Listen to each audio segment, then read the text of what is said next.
ଗତ ଗୁରୁବାର ଦିନ ଅପରାହ୍ନରେ ବଜ୍ରାଘାତରେ ଦେହାନ୍ତ ହୋଇଥିବା ରୂପାଲି ବିଶୋଇଙ୍କ ପରିବାରକୁ ସହାୟତାର ହାତ ବଢ଼ାଇଲେ ପ୍ରିୟମ୍ ଚାରିଟେବୁଲ୍ ଟ୍ରଷ୍ଟର ଅଧ୍ୟକ୍ଷ କୁନା ଦିଗାଳ ଏବଂ ଭୁବନେଶ୍ୱରସ୍ଥିତ ମା ଲାଇଫ୍ କେୟାର ଚାରିଟେବୁଲ୍ ଟ୍ରଷ୍ଟର ଅଧ୍ୟକ୍ଷ ରତ୍ନାକର ପ୍ରଧାନ ପ୍ରମୁଖ ପହଞ୍ଚି ମୃତକଙ୍କ ପରିବାରକୁ ସହାୟତା ପ୍ରଦାନ କରିଥିବା ବେଳେ ତାଙ୍କ ପରିବାର କିପରି ସମସ୍ତ ସରକାରୀ ସୁବିଧା ପାଇପାରିବେ ସେ ନେଇ ସହଯୋଗ କରିବେ ବୋଲି ପ୍ରତିଶ୍ରୁତି ଦେଇଥିଲେ।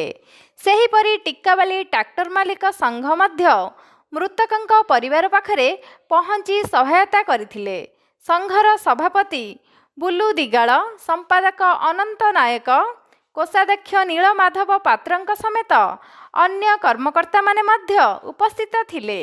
ସୂଚନା ପ୍ରକାରେ ଟିକାବାଲି ଆଖଣ୍ଡଳମଣି ସାହିରେ ଭଡ଼ାରେ ରହୁଥିବା ବିମ୍ବାଧର ବିଶୋଇଙ୍କ ସାନ ଝିଅ ରୂପାଲି ପରିବାରର ସମସ୍ତ ଦାୟିତ୍ୱ ନେଉଥିବା ବେଳେ ତାଙ୍କୁ ହରାଇ ବିମ୍ବାଧରଙ୍କ ପରିବାର ବେସାହାରା ହୋଇଯାଇଛି କହିଲେ ଅତ୍ୟୁକ୍ତି ହେବ ନାହିଁ। ବିଭିନ୍ନ ଅନୁଷ୍ଠାନ ତାଙ୍କ ପରିବାର ପାଖରେ ପହଞ୍ଚି ସହଯୋଗ କରିବା ସହିତ ଧୈର୍ଯ୍ୟର ସହିତ ସମସ୍ୟାର ସମାଧାନ କରିବା ପାଇଁ ପରାମର୍ଶ ଦେଇଥିବା ଦେଖିବାକୁ ମିଳିଛି। ସୌଦାମିନୀ ସାହୁଙ୍କ ରିପୋର୍ଟ, ପର୍ଯ୍ୟବେକ୍ଷକ, ଓଡ଼ିଶା।